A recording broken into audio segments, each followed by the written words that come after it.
membawa Kristus kepada bangsa-bangsa dan bangsa-bangsa kepada gereja Tuhan. 17 Jun 2025. Tuhan yang tidak berputus asa. Yesaya bab 65 ayat 1 hingga 9. Aku berkenan menyatakan diri kepada orang tidak memohon kehadiranku. Aku berkenan ditemui orang yang tidak mencariku. Kepada bangsa yang tidak memanggil namaku, aku berkata, ini aku, ini aku. Sepanjang hari telah kuhulurkan tanganku kepada bangsa yang keras kepala, yang melangkah di jalan yang tidak baik menurut fikiran mereka sendiri. Mereka bangsa yang sentiasa membangkitkan murkaku di hadapanku dengan memperolehi korban di taman-taman dan membakar dupa di atas batu bata. Mereka duduk di perkuburan dan bermalam di tempat-tempat tertutup. Mereka makan daging babi, dan kuah daging haram ada di dalam periuk belanga mereka. Kata mereka, jaga jarak. Jangan mendekatiku kerana aku lebih suci daripada kamu. Orang ini seperti asap yang masuk ke dalam hidungku, seperti api yang menyala sepanjang hari. Beginilah firman Tuhan, seperti kata orang jika air anggur masih didapati pada tandengnya, jangan musnahkan itu kerana masih ada berkat di dalamnya, demikianlah aku akan bertindak demi hamba-hambaku.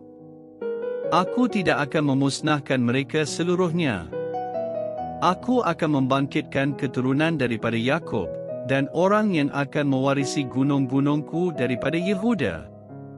Orang pilihanku akan mewarisinya dan hamba-hambaku akan berdiam di sana. Jika kita fikirkannya, kita mempunyai Tuhan yang sangat luar biasa. Tuhan tidak duduk di dalam sebuah bait dan menunggu manusia membawa korban kepadanya. Tidak, kita mempunyai Tuhan yang mengejar kita sambil berseru, ini aku, ini aku. Kepada umat yang melarikan diri darinya. Dia adalah Tuhan yang datang ke dunia kita untuk mencari mereka yang memberontak terhadapnya dan bersembunyi darinya. Cuba tanya rakan-rakan kamu yang bukan Kristian. Adakah ini caranya Tuhan sepatutnya berkelakuan? Bukankah Tuhan seharusnya mempunyai harga diri tetapi dia pula mengejar manusia yang dengan jelasnya tidak mahu ada kaitan dengannya? Dewa-dewi dalam agama yang lain tidak berbuat demikian tetapi Tuhan kita. Tuhan kita bersikap sebagai seorang kekasih yang ditolak kasihnya tetapi masih menginginkan kekasihnya kembali. Tuhan tidak sombong. Tuhan tidak peduli apa orang katakan dan dia tidak mengira nilai kepada dirinya. Tuhan tetap mencari kita. Tuhan lebih seperti begini apabila dia turun ke dunia sebagai bayi Yesus Kristus, Juru Selamat kita. Kedatangannya hanyalah dengan tujuan ini, yaitu menyelamat kita dan membawa kita pulang semula ke pangkuan Tuhan. Dalam melaksanakan ini, Tuhan perlu membayar harga yang sangat tinggi seperti bertahun-tahun dalam pelayanan, dikhianati oleh seorang sahabat rapat dan akhirnya menanggung penderitaan, penghinaan dan kematian di atas kayu salib.